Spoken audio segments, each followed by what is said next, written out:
La rencontre de trois chefs d'état-major des armées, l'Ivoirien, le Français et le Béninois. La France, la Côte d'Ivoire et le Bénin bâtissent un partenariat stratégique pour la sécurité régionale. Les chefs d'état-major de la Task Force 3+, sont à Cotonou pour discuter d'actions concrètes dans le cadre de la sécurisation de la sous-région. Qui dit sécurité dans la sous-région ouest-africaine parle du terrorisme auquel font face ces pays. Rencontre qui nous a permis de mettre en place des lignes d'opération, des registres que nous allons faire évoluer afin de mieux faire face au terrorisme. C'est ainsi que... Task Force 3+, une force qui comprend la Côte d'Ivoire, le Bénin et la France. C'est-à-dire Alassane Dramane Ouattara, Patrice Talon et le maître Emmanuel Macron. Et cette force est mise en place juste une semaine après la fameuse résolution du Parlement européen concernant une éventuelle libération par des voies militaires de Mohamed Bazoum. Le Parlement européen a dit avant-hier, la semaine passée, que eux, ils doivent de tous les moyens pour réinstaller Bazoum. Et une semaine après ça, vous avez créé une façon à Cotonou, au Bénin, à quelques encablures de la frontière nigérienne. Et vous dites que vous voulez lutter contre le terrorisme. Mais si vous voulez lutter contre le terrorisme, pourquoi vous ne contactez pas le Burkina Faso qui est en pro-terrorisme? Pourquoi vous ne contactez pas le Mali qui est en pro-terrorisme? Pourquoi vous ne contactez pas le Niger qui est en pro-terrorisme si vous voulez lutter contre le terrorisme? Bon, on va dire que, ok, bon, avec ces trois pays-là, les relations ne sont pas au beau fixe. Donc, non. Mais quand même, le Togo est là. Le Togo aussi a été plusieurs fois attaqué par le terrorisme. Le Togo est là. Pourquoi vous n'avez pas inclus le Togo dans votre force? Le Ghana est là. Le Ghana a été aussi attaqué par le terrorisme. Pourquoi vous n'avez pas inclus le Ghana dans votre force? Or, ça, c'est des pays côtiers. Le Togo est un pays côtier, le Ghana est un pays côtier, et ces deux pays-là ont été eux aussi attaqués par le terrorisme. Pourquoi vous ne les incluez pas, eux aussi, d'accord, dans votre force-là? Et le Ghana, et le Sénégal, et la Guinée, pourquoi c'est vous deux, plus la France? Pourquoi? Pourquoi c'est Côte d'Ivoire, Bénin, plus France? Pourquoi?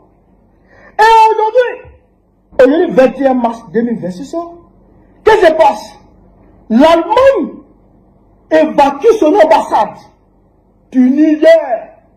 Et l'Allemagne demande à ses compatriotes de quitter le Niger.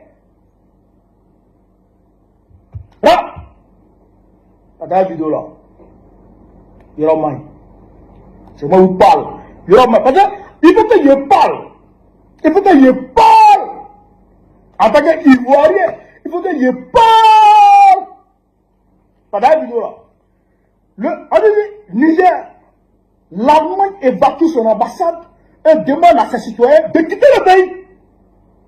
Berlin justifie sa décision par un risque élevé d'enlèvement, de crimes violents et d'attentats terror, notamment envers les ressortissants occidentaux.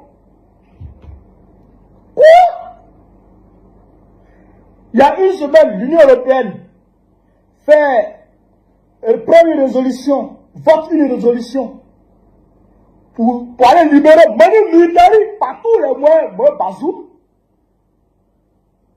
Une semaine après, les Ouaouara se trouvent à Cotonou pour mettre en place une force tripartite, Côte d'Ivoire, Bénin, France. Et en même temps, le lendemain, l'Allemagne demande à ses ressortissants de quitter le pays, de quitter le Niger. Ça veut dire tout simplement que la force qui va attaquer le Niger là, c'est elle qui est en train de mettre en place au Bénin sous nos yeux. Alors où je parle là, 21 mars 2026, Alassane Ouattara est chez Macron et en France. Ils sont allés se voir par rapport à tout ça. Par rapport à tout ça. Frère, Roman, je disais à quelqu'un avant-hier que quand Macron avait dit non à Donald Trump quant à l'appel de Donald Trump de venir l'aider à sécuriser le détroit, à libérer le détroit d'Ormuz. Quand Macron a dit non, j'ai dit Dieu merci, c'est une décision qui arrange l'Afrique. Parce qu'à ce moment, ils sont divisés. Ils sont divisés. Mais, le lendemain net, c'est-à-dire hier, on dit hop, Macron et d'autres pays européens, le Japon, le Canada et l'Émirat arabe unis ont décidé de s'engager aux côtés de Trump pour aller sécuriser le détroit d'Ormuz. Je dis ouais, c'est que c'est pas bon. On dit mais pourquoi c'est pas bon? Parce que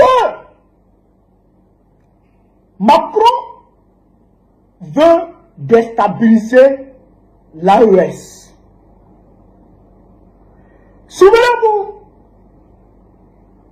en juillet 2023, quand le président Tchani a renversé le vassal de la France à la personne de Mohamed Bazoum, la France a demandé aux États-Unis, Joe Biden à l'époque, de les aider à réinstaller Mohamed Bazoum.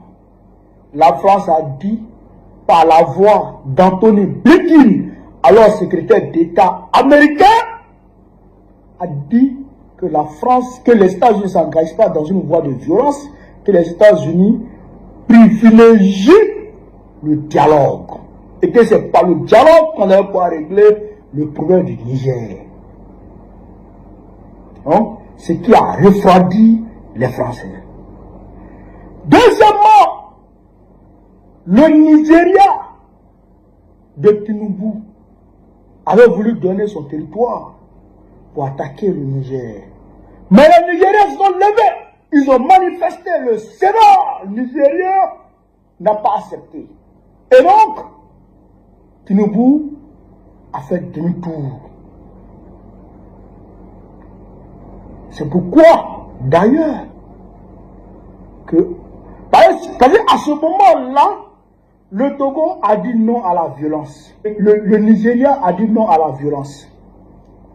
Le Sénégal, pareil. Le Ghana, on n'en parle pas. Là, eux tous, ils ont dit non. C'est le Bénin. Patrice Talon, il a parlé pour dire qu'ils vont militairement intervenir au Niger. Alassane Ouattara a parlé. Alassane Ouattara a dit qu'il va mobiliser entre 800 et 1000 soldats. C'est les deux là qui étaient chauds. Ni les États-Unis, ni le Nigeria, ni le Togo, ni le Ghana étaient chauds. Aujourd'hui, la Côte d'Ivoire et le Bénin qui étaient chauds, eh bien eux, on les mobilise. Plus la France elle-même qui est à l'initiative, elle-même est mobilisée.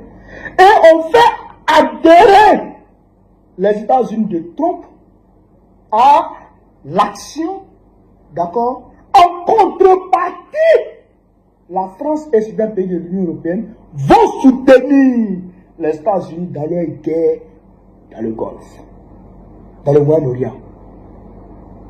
Vous comprenez ce que je viens de vous dire? Macron a accepté avec les autres pays européens de s'engager aux côtés de Trump dans le détroit d'Ormuz en contrepartie de Trump soutienne la France dans l'agression de qui? Du Niger et des pays de l'AES. Vous avez compris? Vous avez compris? C'est pourquoi il dit Yoroman. L'affaire devient très sérieuse et très grave. Vous avez compris? Donc, à l'heure là, Macron s'est dit en bonne posture pour frapper.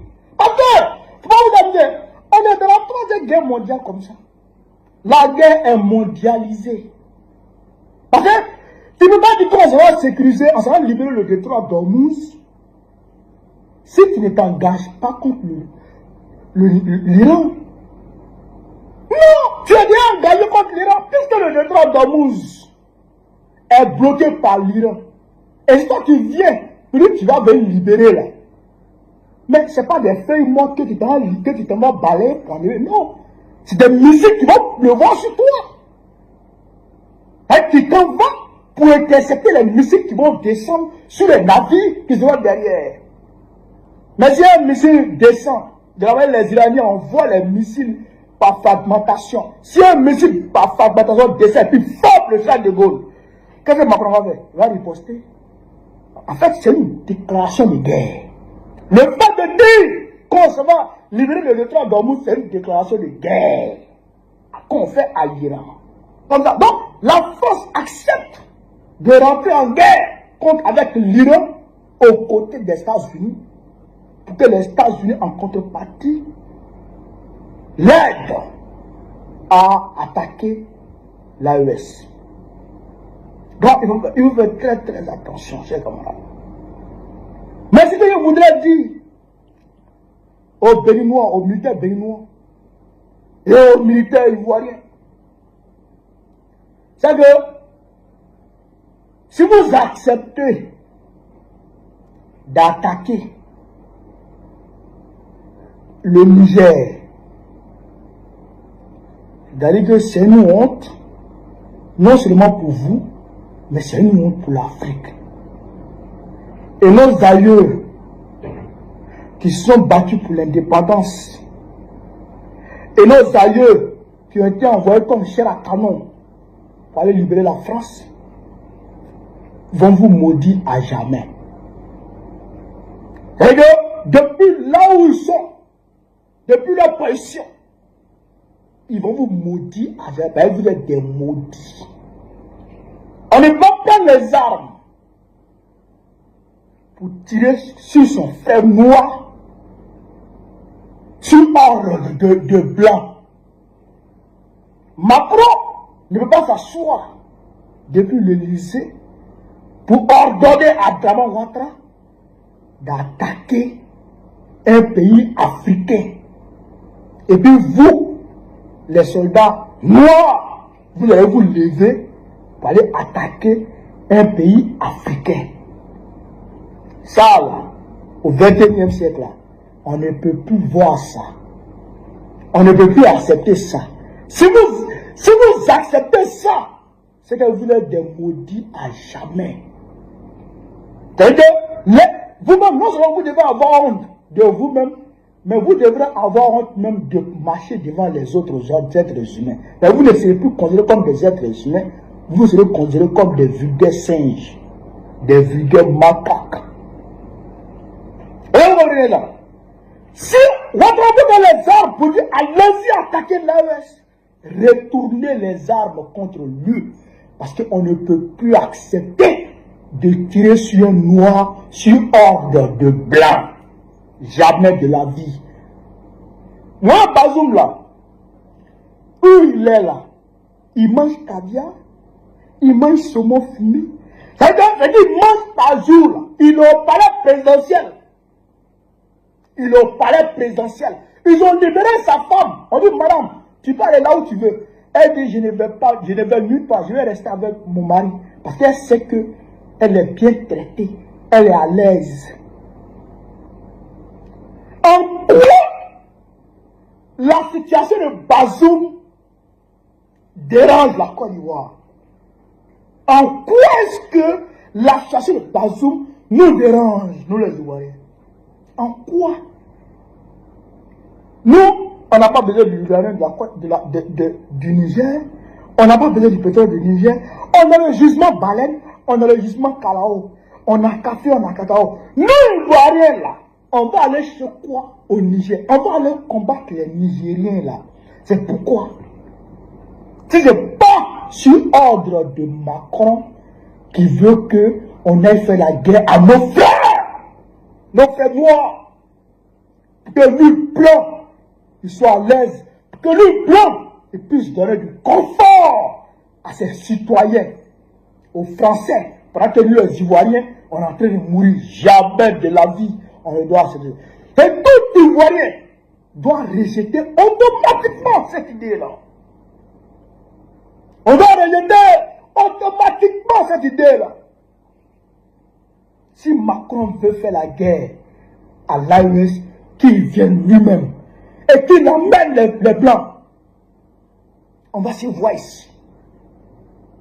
On va tuer les garçons ici. Vous les Noirs, vous nos frères Ivoiriens là, vous ne devez pas rentrer dans ça. Nos frères Béninois, ils ne doivent pas rentrer dans ça. S'ils veulent qu'ils viennent eux-mêmes, en 1454, ils sont venus eux-mêmes en Afrique avec les armes, parce qu'ils avaient les armes à feu, ils avaient inventé les armes à feu. Et nos aïeux n'avaient pas d'armes à feu, donc ils ont réussi à soumettre nos aïeux avec les armes. Mais aujourd'hui, nous avons les armes à feu, nous avons la technologie. Et nous avons des endroits là où on peut aller se fournir en armes. Ils n'ont qu'à venir. On les attend. Mais je ne veux pas entendre qu'un Noir accepte de se battre pour la France. Surtout un jeune africain d'aujourd'hui qui a Internet, qui a les réseaux sociaux, qui sait, qui peut s'informer, va prendre arme pour venir attaquer son frère noir. C'est que à cause de blanc, c'est que tu as perdu la tête. Et toi là, c'est-à-dire que fausse couche est mieux que toi. Fausse couche est mieux que toi. Un être humain noir qui va attaquer son frère noir pour blanc. Fausse couche est mieux que toi. Là, cette vidéo là, voilà ce que je voulais dire. Vive l'Afrique libre, vive le panafricanisme, vive le peuple africain, vive l'AES, vive l'AES. Babo présente très prochainement, Inch'Allah.